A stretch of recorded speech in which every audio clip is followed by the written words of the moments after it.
Right. So we're online. We don't say anything you shouldn't say. So the idea is just to have a little review of what happens on Shavuot, mainly Paul, because, you should mute us. You oh should yeah, really mute us yeah, all, yeah? mute you all again. Right.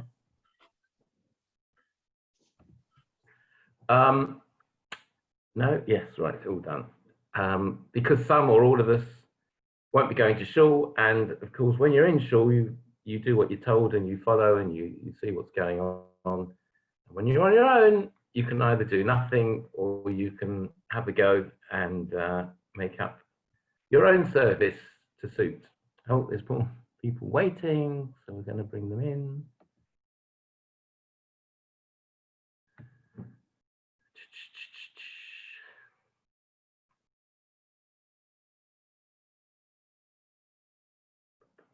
Hi, Michael. Not like you, be 7.5 minutes late, whatever it is. I don't know. Can't hear what you're saying. Okay, so we're going to now just find the share screen button, and we're going to press that, and we're going to press that, and we're going to press that. So we are going to have a talk about Shavuot, a look at some of the prayers and readings for this unique festival. And some of you may have heard the rabbi's talk last night, and he gave a clue as to why Shavuot is unique. We'll have a look at that in a minute. This is what topics I'd like to go through. First of all, the names for Shavuot, a short story to put the uniqueness of Shavuot into context. Why is Shavuot unique amongst the festivals? Erev Tavshilin, Shacharit, followed by Hallel, the Book of Ruth, Akdamut, which I'd like to talk about a bit longer than the rest of the things I'm going to talk about, because it's such a splendid and unusual prayer. The davening, which is mainly the Ten Commandments and the Haftorah, Yizkor, and Musaf. So that's the things we're going to touch on. Let's move to the next slide. So the names for Shavuot. There are 5 names that I came up with, and one of them is called Chag HaShavuot, which is pretty what you would expect, the celebration, the festival of weeks. And another one is Chag HaKatzir, the harvest festival, because as Rabbi Ido said last night, and I think we all know, it's originally Shavuot was the celebration of the wheat harvest. Also called Yom HaBikurim, the day of the first fruits, because it's the first opportunity to start eating after the sacrifice of the first fruits. It's also called Atzeret, which means the conclusion, because it's the end of the 50 days of the 50th day after Pesach.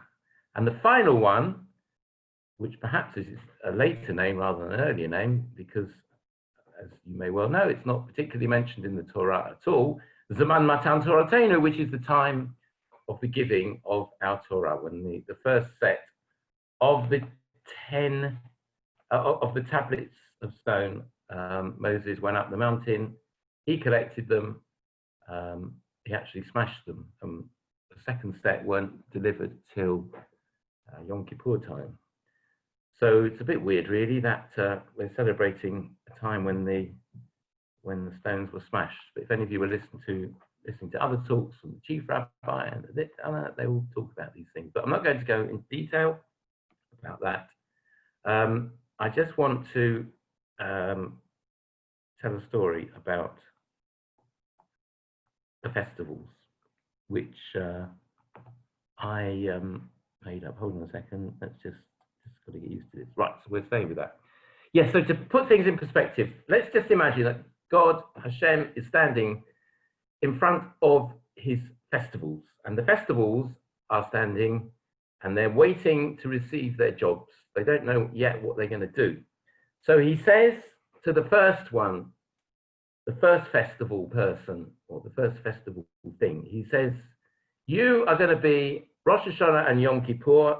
That includes the 10 days of the beginning of Tishrei, and you are going to be the most amazingly impressive festival. 10 days, everyone's going to come to shul on Rosh Hashanah or Yom Kippur. There's going to be a mitzvah for you of blowing the shofar and this incredible mitzvah of fasting. So you've got a very nice deal. Off you go, Rosh Hashanah and Yom Kippur. Turns to the next one, and it is, you're going to be Sukkot, he says. Sukkot, you can have 8 days. You can have some mitzvah, lulav, etrog, sukkah. You can have a big Megillah, Kohelet. You're made. Off you go, Sukkot. Then he turns to Pesach. Now, Pesach is looking a bit anxious, but God says, no, you're absolutely fine, don't worry. We've had 10 days for the high holy days, 8 for Sukkot, and Pesach you're going to have 7. 7 days with, yes, you can have some mitzvah of matzah, maror, not eating chametz, and you can also have a big Megillah, Shir HaShirim. And then off Pesach goes, leaving one final hug, waiting for his instructions. And he says, Shavuot. And Shavuot looks and listens, and God says to him, we sort of run out of days. You can only have 1 day, and actually there's no mitzvot for you. Sorry about that, they've all gone. So, oh yes, you want a Megillah? Well, I'm afraid there's only one left, which is, it's only got 4 chapters. It's a nice story, but it's very small. And Shavuot, he was a bit miffed, a bit upset about that, because it didn't seem like very equal distribution. But then God said, hang on a second, you are also going to be celebrating the giving of the Torah. And you just have to remember, Shavuot, that without the Torah, all the other festivals would not be taking place. So that's a little thought there to put it in perspective. And the uniqueness of Shavuot then is the fact that it doesn't have any mitzvah apart from the normal ones for Yom Tov. And of course we have the add-on bits, the customs, which is things like the cheese and the milk, and the flowers and the plants, and the all-night learning, which rather conveniently is being condensed this year to finish about 12:30, which is what I like. So we've looked at the festival names. We're going to now move on to the next piece of information we need to know when we're starting to get ready for the festival. And this year it falls on Thursday night, Friday, which goes straight into Shabbat. So before the festival of Shavuot starts, we have to remember to say this particular prayer, which I've got that up in front of you. It's in your Siddur, it's in your Machzor, and it is there for a purpose. The purpose is that normally we're not allowed to cook or do anything really on Yom Tov for another day, for the midweek, if it was a midweek day, and also we're not supposed to do anything for Shabbat, because that is not for the festival. So although we are allowed to cook on Yom Tov, which we're not allowed to do on Shabbat, we can only do it for that festival. And when the two join together, we have to go through this particular little this special prayer, which means that we prepare, as I'm sure you all remember, two cooked foods, normally a little challah or a matzah, and something like a boiled egg or something else that's been cooked, fish cake, and whatever you fancy doing. You have to look after it, put it away, and eat it on Shabbat. And we say the blessing, who sanctified us the commandment and commands us in the mitzvah of Erev Tavshilin, which just means mixing up the foods. And that means, it says, you also have to say these words, by means of these Erev foods, we will be permitted to bake, to cook, to keep foods warm, to light candles, to carry and do all that we need on Yom Tov for Shabbat. Although I must remind you that you can only do all these things, including lighting the candles, from an already lit candle. So we normally try and keep a Yortzeit candle, something like that, going, something of that ilk, so that we can use the existing flame to light the new one, and then we can cook, even if it is for Shabbat. Okay, so we can move now on to, oh yeah, I just wanted to do one other thing, didn't I? I was talking about the wheat harvest. We said before that Shavuot is the commemoration of the wheat harvest, which is the end of the Omer. And I haven't yet counted the Omer, so I thought, as it's the last day, I will do that now. And I'm going to do that. So if you want to join me, please do. Baruch atah Adonai Eloheinu melech haolam, asher kiddushanu b'mitzvotav v'tzivanu al sefirat ha'omer. Hayom tisha v'arba'im yom shehem shiva'a Shavuot la'omer. Today is the 49th day, making 7 weeks of the Omer. So there we go. And just to remind you that during that Omer period, in the original days, the farmers were counting up towards the wheat harvest, and they were hoping and praying they would have a good harvest. During the 7 weeks, anything could happen. And I was thinking before that it did happen this year. And if you're aware that the weather in May this year in Israel has been really interesting and unusual. If you remember, about 3 weeks ago, there was a big storm. I'm not sure if it actually hit Poleg area or Yamim, but I know it hit the north of Netanya, and it certainly hit other areas. There was hail, there was thunder, there was lightning, there was very strong winds.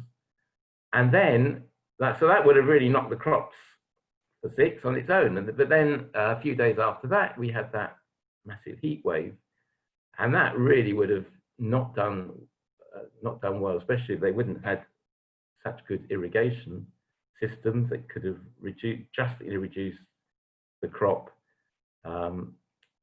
It was a very difficult period while they were waiting, and all these things would have reduced the quantity of food that they could collect. So let's have a look at what comes next. So we're moving now to Shacharit. I'm not going to go into this in great detail, because we all know Shacharit is there. It begins as per normal for the Shabbat morning, or it's Yom Tov, isn't it? Yom Tov morning, and we say the introductory Pesukei de Zimra, we say the Shema, and we say the Amidah, the festival, the Yom Tov Amidah, which of course includes Ya'aleh v'Yavo. Nothing dramatic about that. We also then say Hallel, full Hallel. It's recited after Shacharit. And if you think about it, we've said Hallel so many times in recent weeks. So we started with 7 days of Pesach. Then we had 2 days of Rosh Chodesh Iyar. Of course, not all only 1 day of Pesach, the first day, was full Hallel. The other 6 were half Hallel. Rosh Chodesh is half Hallel, but don't worry about that. Yom Ha'atzmaut was another whole Hallel, Yom Yerushalayim. Then a couple of days ago, we had Rosh Chodesh Sivan. And then we've got Shavuot. So 13 of the 13 days when we say Hallel. That's a lot. So we don't forget to say that. And then after we've said Hallel, it's a convenient point to read the book of Ruth, the Megillah for Shavuot. That's when they do it in Shul most often. You can actually read the book of Ruth whenever you fancy over Shavuot. It's a nice book.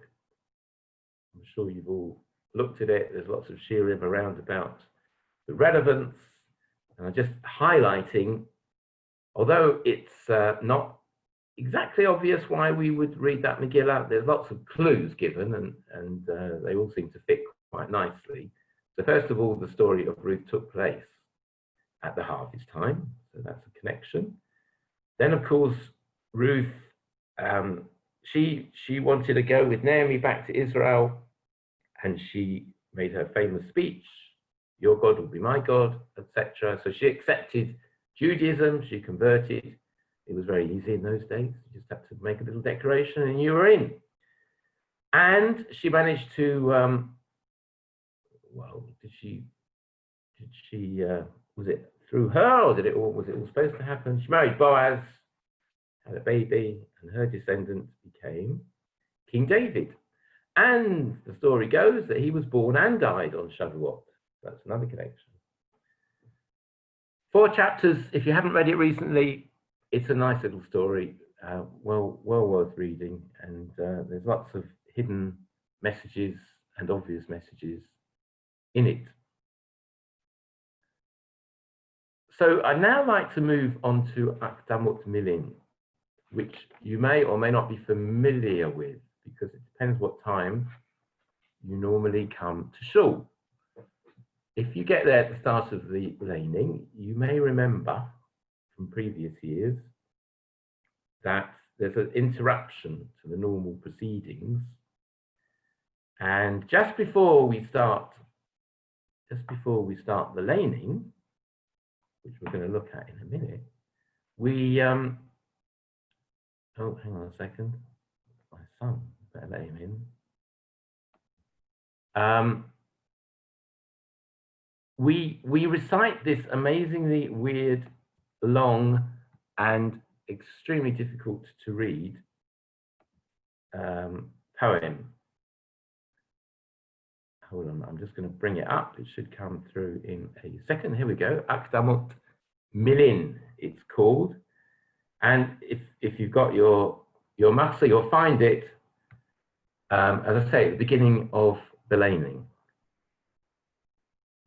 Just a little bit of history about what used to happen, and some of you may remember this from your own learning. In the good old days, the person doing the laning would read a verse, and then another man standing up on the bimah would translate it into Aramaic so that everyone could understand what was going on.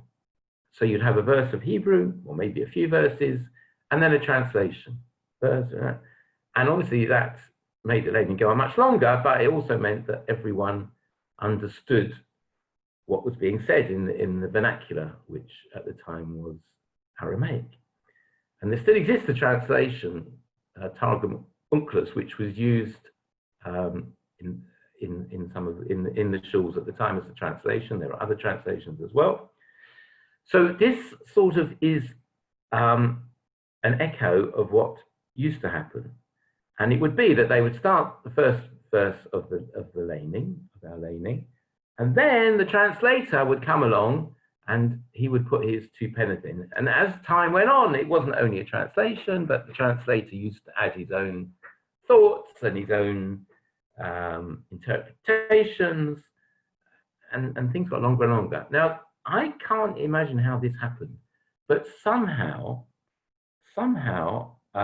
around about the 15th century, this Akdamut thing got inserted into the liturgy.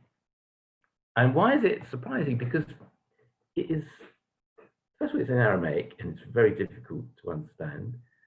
Secondly, it's very long and it adds, I don't know, a good 10-15 minutes on to the service. So if someone came along today and said, look, we've got this really brilliant prayer, it's lovely, it's meaningful, you won't understand the word of it because it's in Gaelic or something like that, and it's going to just make your service go on much longer.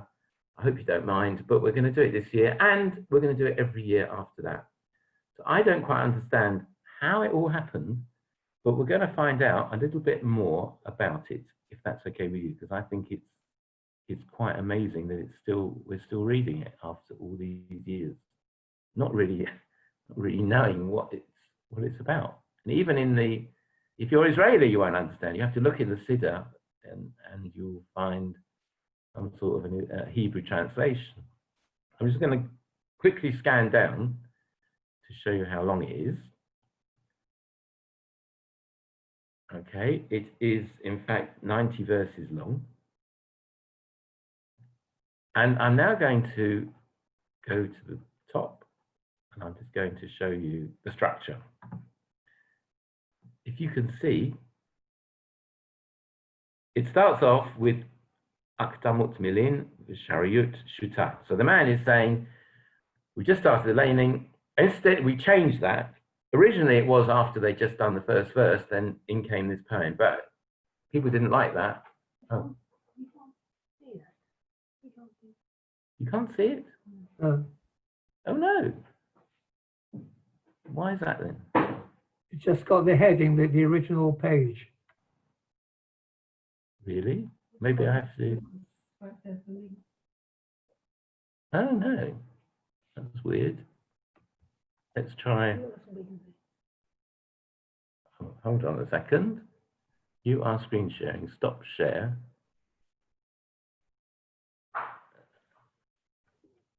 Hold on. This is terrible. This is not good.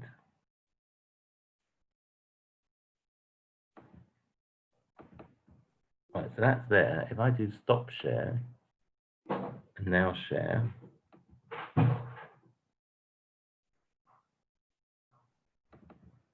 Is that any good?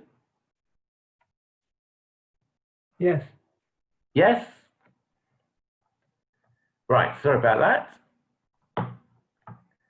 So here you can see then, I'm going to go down again. That's the 90 verses. And it used to be inserted after the first verse, but people didn't like that because it caused such a big interruption. The man had said his Baruch Hu, the blessing before the laning, and then suddenly this comes in. So they changed it so that we now say, if we call the Kohen up, the first person, and then we say Akdamut Milin. If you look here, so the English there is, before reciting the Ten Commandments, I ask permission and approval to start with 2 or 3 stanzas in fear, well, it's actually 90, I mean, it's just ridiculous, of God who creates and ever sustains, blah, blah, blah. We're not going to go into the depths of the meaning. So we want to look at the structure and on the Hebrew side, and you can see that the first 2 letters there are Aleph. The first word begins with an Aleph twice. Then Bet, then Gimel, then Daled, then Hey, then Vav, then Zayin, then Chet, Chet, Tet, Yud, Kaf, Lamed, Mem, Nun, Samach, Dabud, Ayin, Pei, Tzadik, Kuf, Reish, Shin, Taf. But we're not finished. It carries on. And here we have the person who wrote this, whose name was,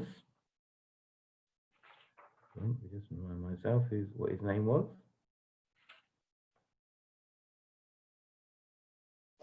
Meir Ben Yitzchak. That's right. How do you know? I'm reading Outscroll with you. You told me to get it out. I'm helping you. Oh. So Meir, if you look here, we can see Mem Aleph Yud Reish, Meir. And it doesn't actually say Ben, it says Bet Yud Reish, sort of bar, or I'm not quite sure what the Yud is, but Ben, what was the last bit? Ben Rabbi, Reish Bet Yud, Yitzchak.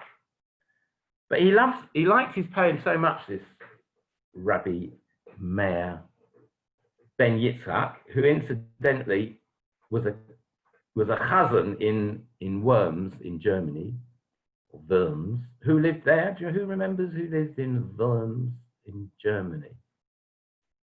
Anyone remember? Famous man. Rashi. Yes.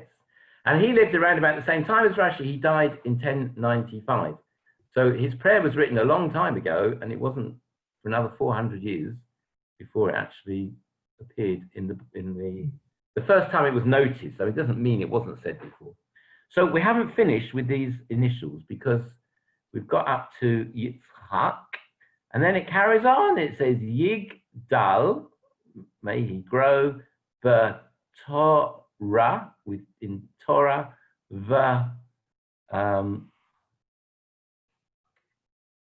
what was that? V'ma'asim tovim, and with good deeds. Amen. See, Aleph Mem Nun. V'chazak, and may he be strong. V'emat,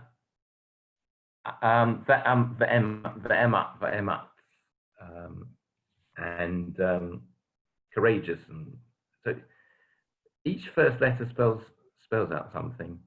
I just find it amazing that it goes on for so long. And then we have the tune, which some of you will recognize.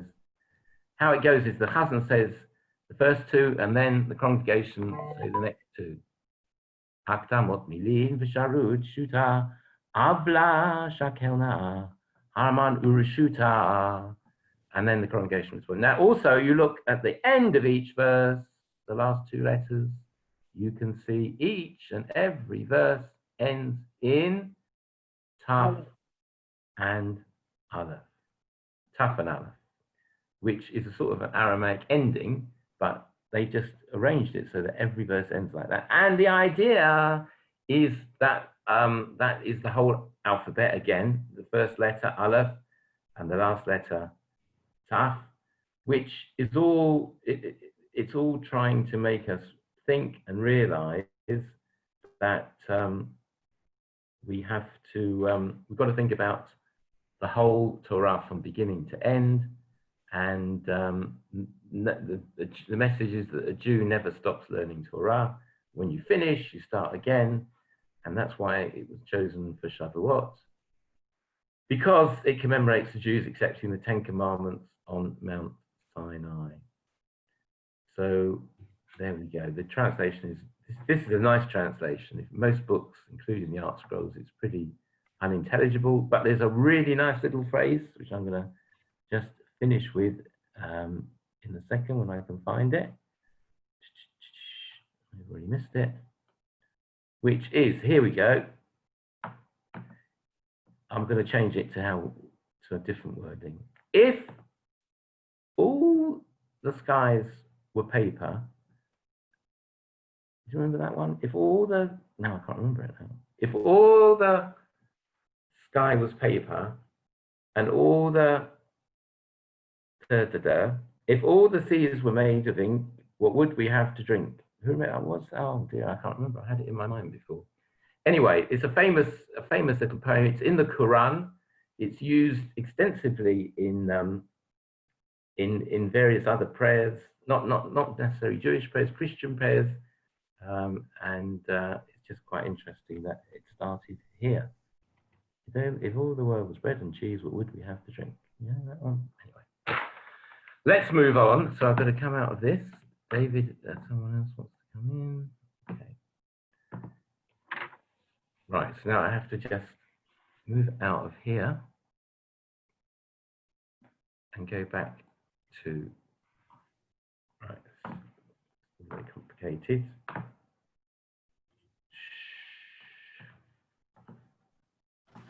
Cool. Do you know how long it took him to write it? I think he polished it off one night when he'd gone down the pub, and he had nothing else to do. Well, it's probably they were in lockdown for a few days. I don't know. It's just the weird thing is it's that how it all came in, and that we still do it. It's just amazing. Yeah. Yeah. Right, let's come off that page, and we're going to go on to the next one, which is, having done that long poem, and it's nice to read through if you're going to be at home. Try and make some sense of it. I don't think you will. It's all to do with it's all to do with these different concepts and the what's the oh, mine's gone. The mystical, what's the mystical? Kabbalah, that sort of thing, all mystical things. Right, so we're moving on now to the laning, and the laning on Shavuot is centered around the Ten Commandments, and it comes from Exodus, Shemot, chapters 19 and 20. After the introduction, it's the Ten Commandments. Do we stand up for the Ten Commandments? So in our shul in Poleg, our Rabbi Ido is very meticulous that when we do the laning during the year, we never stand up, except on Shavuot. When we're reciting it for the purpose of Shavuot, we do stand up. But he maintains that for that, and also for the Shira, for the song of Moses, the crossing of the Red Sea, that when we read it in the ordinary course of events during the year, the ordinary Shabbat, we don't stand up because he and others say you can't give preference to one bit of the Torah because all the Torah is important. So we don't stand up for that, but we are allowed to, in his and others' opinion, on Shavuot because it's not the normal reading. So I think I've thought of three things that are really quite unique about the Ten Commandments. I don't know if anyone wants to have a shot at what that might be. Any suggestions as to what is unusual?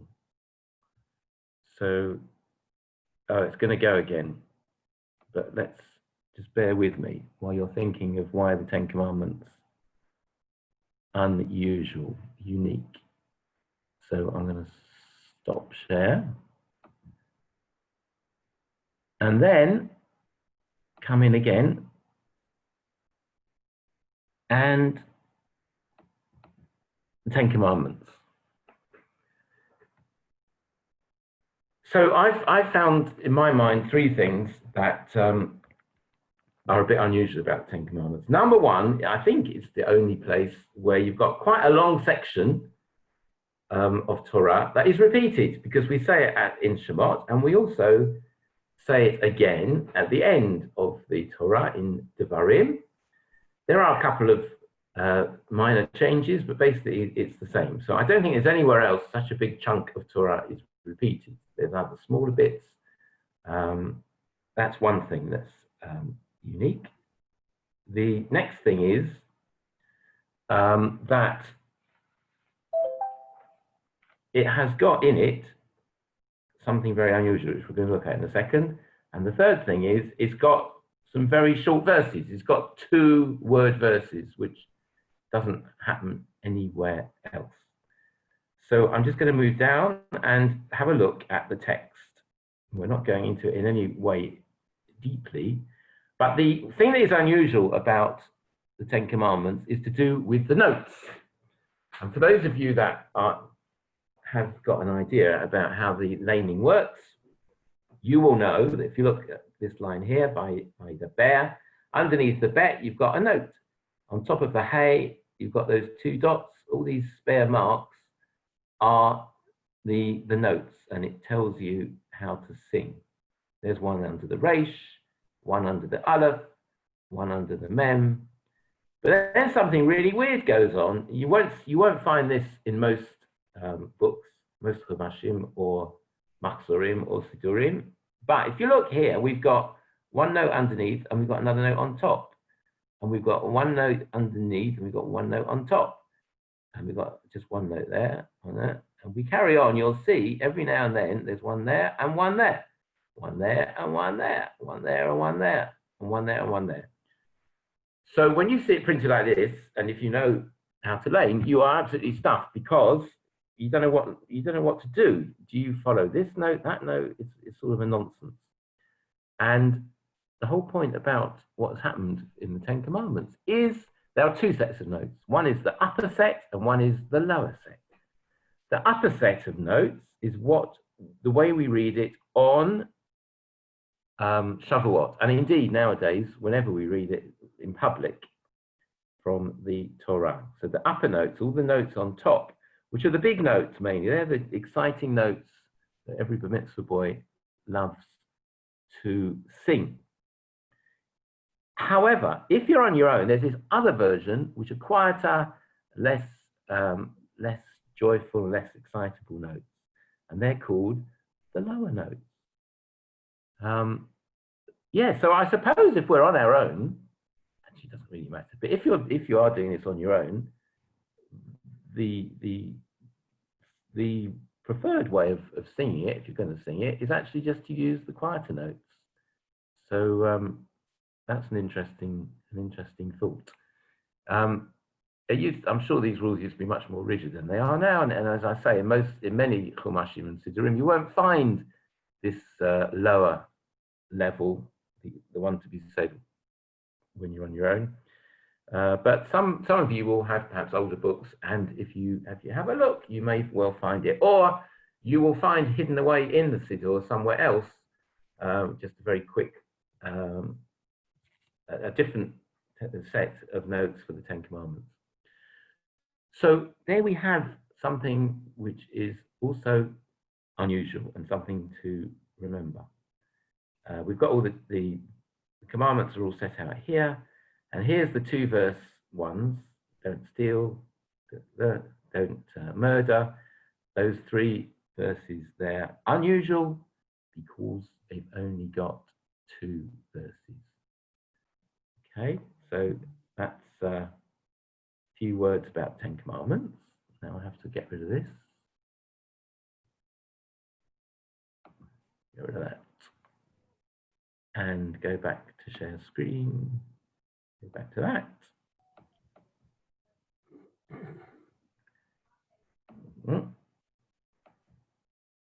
Okay, so I need to go back again. Back. So we've spoken about the 10 commandments, and then we remember we have to, if we were in shul, there's 2 Sifrei Torah, 2 Sefer Torahs, only for ease really. If you've only got 1 Sefer, then you just have to roll the Sefer. You have to roll it, but in order to not delay the community, we normally have 2, and the second one comes from Numbers, from the book of Bamidbar, near towards the end of the Sefer Torah.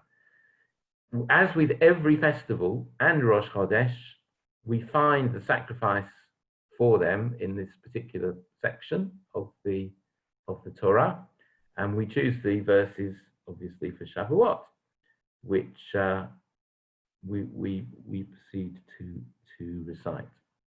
And having done that, we move on to the Haftarah, which is also something worth, if you just want to read a few things during the morning, if you're not in shul, definitely worth getting a nice translation of this Haftarah, because it describes Ezekiel's vision of the chariot, of seeing God, whatever it is. It's just so many weird things, and it's so the text is so amazingly well written, evocative, makes you think, what can it be? What was he talking? What is he thinking about? All these different creatures and these angels and eagles and fire, and it's all very amazing. And why are we reciting this Haftarah? Because it reminds us of what happened on Mount Sinai on the very first Shavuot of history, when everything was going mad. The mountain was on fire, and there was thunder, and lightning, and noise, and the da-da-da-da-da. So Ezekiel's story, Ezekiel's vision, it helps us to try and imagine what it would have been like at the time. Incidentally, I always remember many years ago in Boreham Wood, I'm sure in other places as well, having spent the night in doing the tikkun, and then we were davening, and we just got the Sefer Torah out, and it was really hot. The weather was really hot.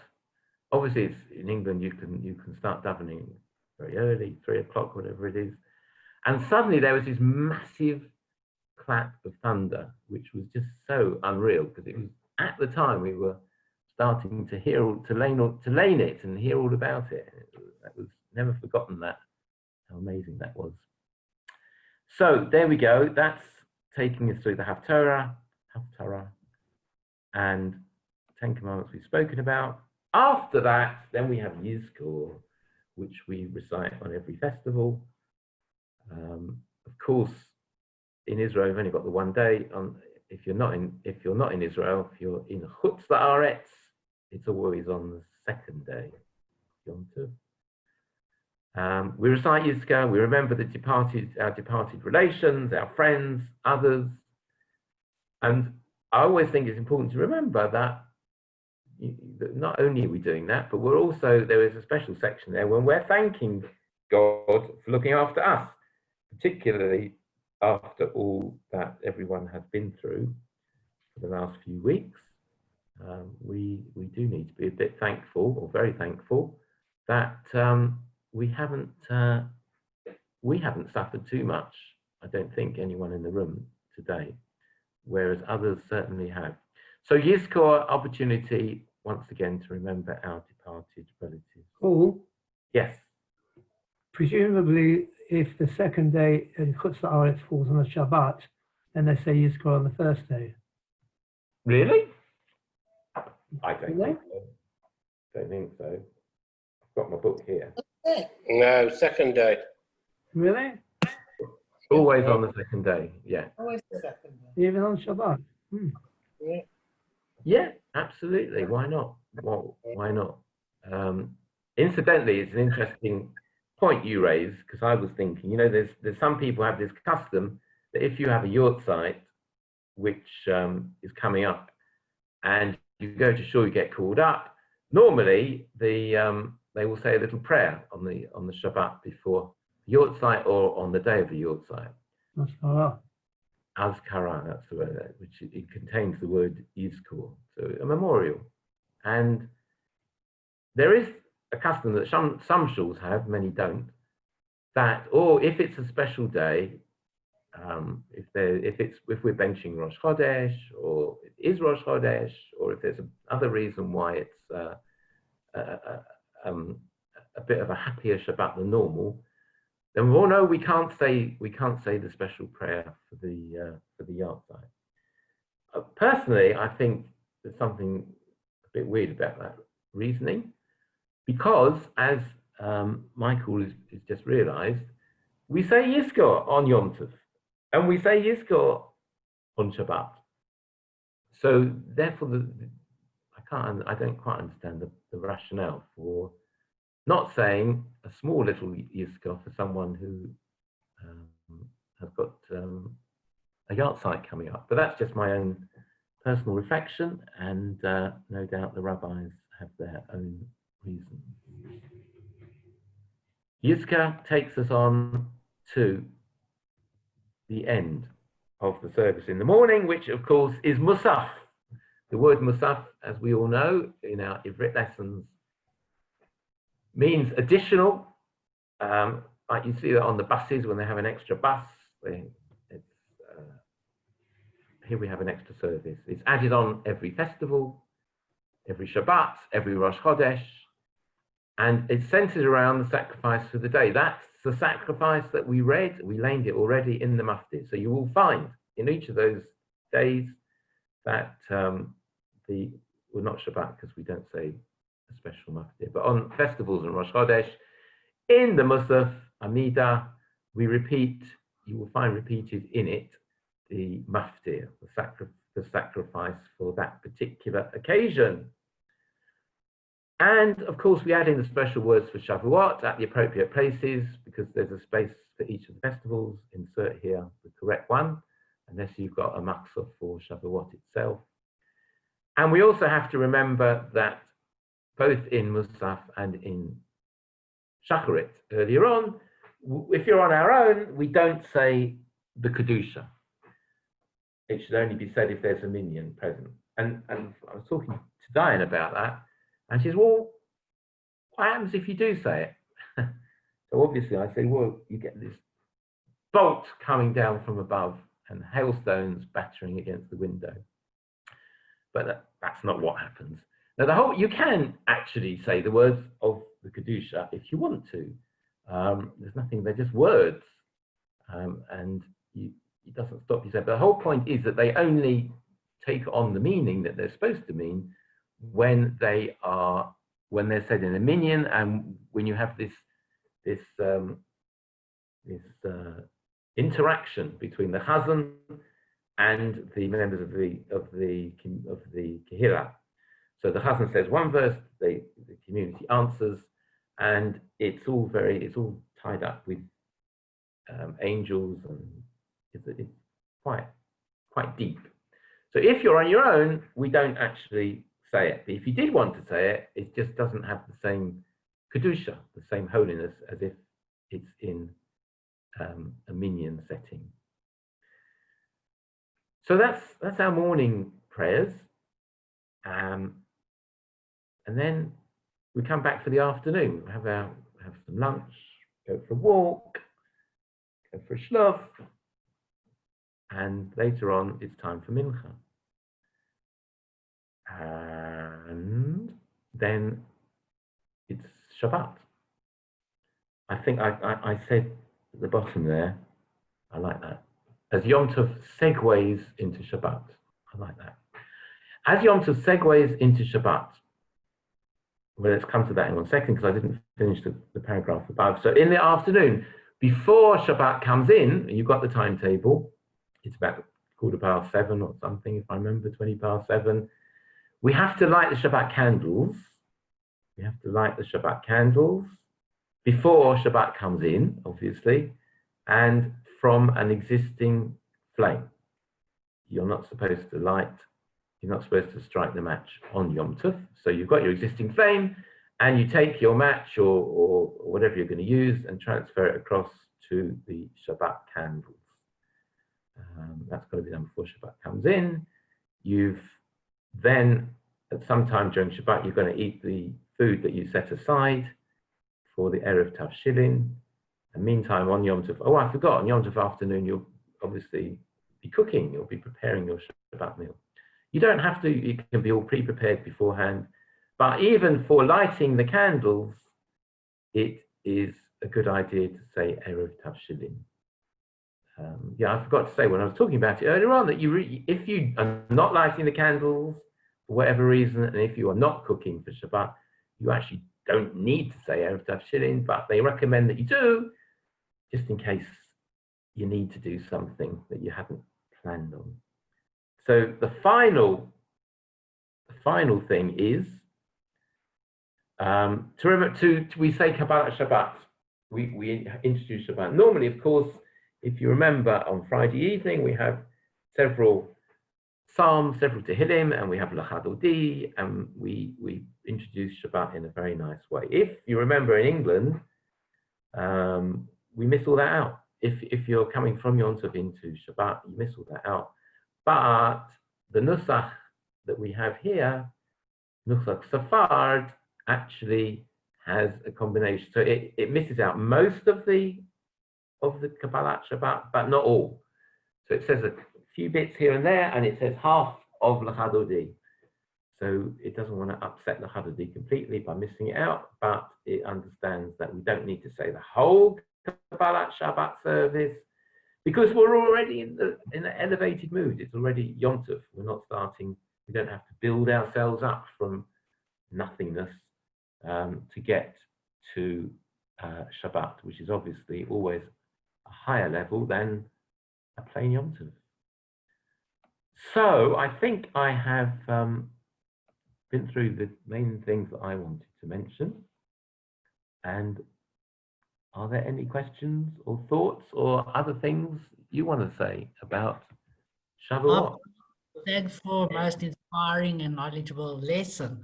I just want to know, there's a mitzvah on every Chag, Sukkot, building a sukkah, the lulav, apples and honey. What is the mitzvah for Sukkot besides the custom of having milk? What's the mitzvah? Right. So as I said at the beginning, Shavuot is unique. It doesn't have any mitzvah other than the normal mitzvah of Yom Tov, which is to light the candles. You say the bracha to light the candles, bringing in Yom Tov. You say Kiddush. You eat a nice meal, which is supposed to, we heard last night, it's supposed to be a meat meal. And if you want to have your milk, you have it first, although that's not compulsory. You don't have to have the milk and you don't have to have the meat. So whatever you do is right. But there isn't anything. There's nothing. Shavuot is very, very quiet on mitzvot. And there's nothing you can do about it. Maybe that's why Akdamot Midim was introduced to raise up Shavuot even higher. I was interested, Paul, last night. I think it was last night, or Johnny mentioned that the rabbi says Erev Tafshilin in case any of the girls miss it out or in the men are on their own. But he says it for the community. I didn't know. I don't know if that happens in every shul. It is supposed to. I mean, obviously, two things. First of all, well, one thing really, the rabbi can forget as well. So he does it as a backstop. Because there's all, I mean, I forgot, I'm sure if you've all, everyone, I certainly forgot, and then Diane remembers, and it tells you what to do actually. If you've got your food ready and you forgot to say the bracha and you're already in shul, there's a list of about 30, it's a good share to have actually in one day. There's about 30 different things. What do you do what do you do it? So if you remember when you're sitting in shul already, it says don't go back home to say it. You can say the bracha in shul. The man didn't have to say it. What? Does a man have to say it? A man has to say it. Only if he's cooking. Only if you're cooking. Normally the man does it, but there's no rule that says that. Surely the woman I thought does the woman does it, Paul. I always do it because Johnny doesn't do the cooking. Well, there you go. There you go. Yeah. So if the man says it, he's saying it for his household. So every individual can say it for themselves. And when the rabbi does it, he has everyone in mind. Yeah. Because he knows full well that X% of his community ain't going to say it. So he's covering He said, it. well, he has the mitzvah. Okay.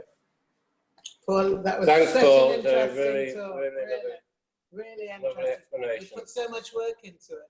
Fantastic. Thank you very much, Paul. That was Well, I hope very you all have an enjoyable Shavuot. Diane did half of it. Thank you. Thank you. And thank you, Paul. Thank you, Diane. Okay, take care. Bye, Thanks, everyone. Diane. Bye. Thanks, Thanks, Thanks. everybody. Sameach, everybody. Chag Sameach, everyone. Sameach. Sameach.